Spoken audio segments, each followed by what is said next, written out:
یہ حضرات، یہ مولانا طارق مفقود ہے، یہ دیوبندی وہابیوں کا ایک ملا ہے، اور اس کی بات سنیے. یہ کہہ رہا ہے کہ میں پہلے بریلی تھا، میں تیجا 40واں 10واں 20واں فاتحہ بھی کرتا تھا، سب کچھ کرتا تھا، اور پھر میں جو ہے دیوبندی بنا، پھر وہابی بنا، پھر اہل حدیثوں کے پاس گیا، پھر جماعت المسلمین کے پاس گیا.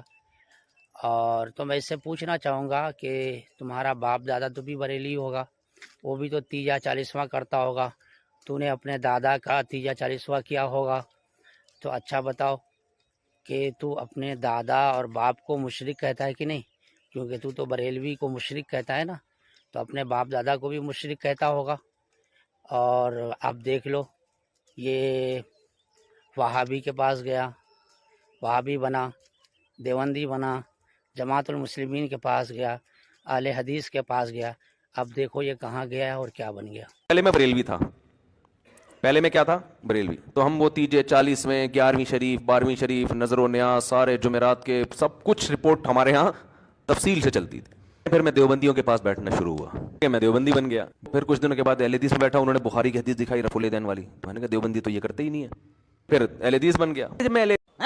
یہ کیا ہو گیا؟ یہ کیا سن رہا ہوں میں؟ مزاروں پہ جانا حرام ہے، گناہ کبیرہ ہے، اور اگر یہ نیت ہے کہ اللہ نے اس بابے کو اختیار دیے ہوئے ہیں مجھے اولاد دینے کا، پھر تو کافر ہو جائیں گے، اسلام سے خارج ہو جائیں گے. میں تو اسپیشل یہ منظر دیکھنے کے لیے آؤں، یہاں ہندوؤں سے بھی میں ملا ہوں. میں تو اسپیشل یہ منظر دیکھنے کے لیے آؤں. تو ان سے کہہ رہا تھا بھگوان سے بھی ہم سلام دعا ہو نہیں سکتی ہماری. بھگوان سے بھی ہم سلام دعا ہو نہیں سکتی.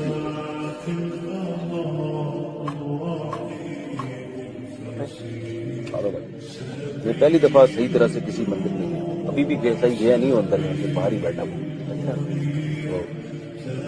ایسے شوق تھا مجھے. ابھی میں گالی نہیں دے سکتا. نہیں، گالی نہیں دینا. فیملی دیکھتی ہے، ورنہ میں ایسے گالی دوں، ایسے گالی دوں نا، زندگی بھر یاد رکھیں یہ بڑے ہوئے.